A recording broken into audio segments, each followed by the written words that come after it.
Сіздің тиктогыңыз блокқа кеткен еді ғой, қалай шықтыңыз? Дейді маған бір оқырманым. Кешеден бері айтып жатырмын, қалай шыққанымды, барлық историяның бәрін, бірақ енді көрмей қалған шығармын, может, басқа алдыңғы видеоларымды. Тағы да бір рет айтып өтейін. Мен бір ай бойы тиктокта болмадым, тиктогым блокта болды. Правиланы нарушать еткенім үшін тиктоктың өзінің сообществосы алып қойды менен. Мен өзім хакер тауып, айтишник тауып, сол тиктогымды қайтаруға амал еттім, жаңағыдай тырыстым. Сөйттім да жазып, сол кісі маған тиктогымды қайтарып берді.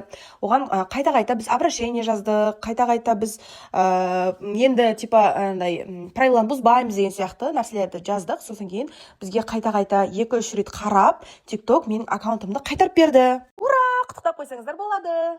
Енді осы бір ай бойы жиналған видеоларымның барлығын жайлап салуға кірісіп жатырмын. Бұл да менің 31 күні жасаған, мектепке жасаған оформлением.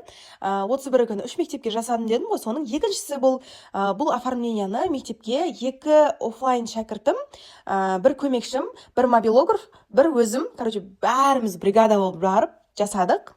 Алдындары бір өзім барып жасайтын кезде кәдімгідей армандайтын едім, қасымда адамдар жүрсе, көмекшілерім болса, қиналмасам, көмектесетін, ұстап тұратын адамдар болса деп ше. Қазір деген бір оформлениеге 4-5 адам болып баратын болғанбыз. Бүгінгі фотозонада үлкен шарлар көп болады. 36 жұмдық, 24 жұмдық, 18 жұмдық. 18 бен 12-ні араластырып, қалай шарды бір лентаға жинаймыз, соны көрсеттім офлайн шәкірттеріме. Бұл техника сәл басқаша техника. Алдыңғы жасаған фотозоналарымызға ұқсамайды. Себебі бұл жерден үлкен шарлар көп болғандықтан.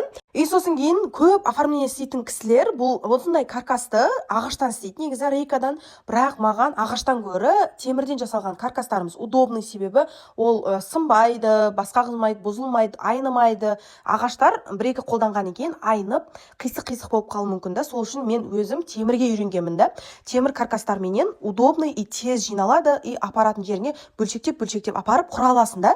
Және жеңіл көлікке сияды. Кәдімгі жеңіл машинамен тасуға болады, тасымалдауға болады. Одан кейін бұл темір каркастар вечный.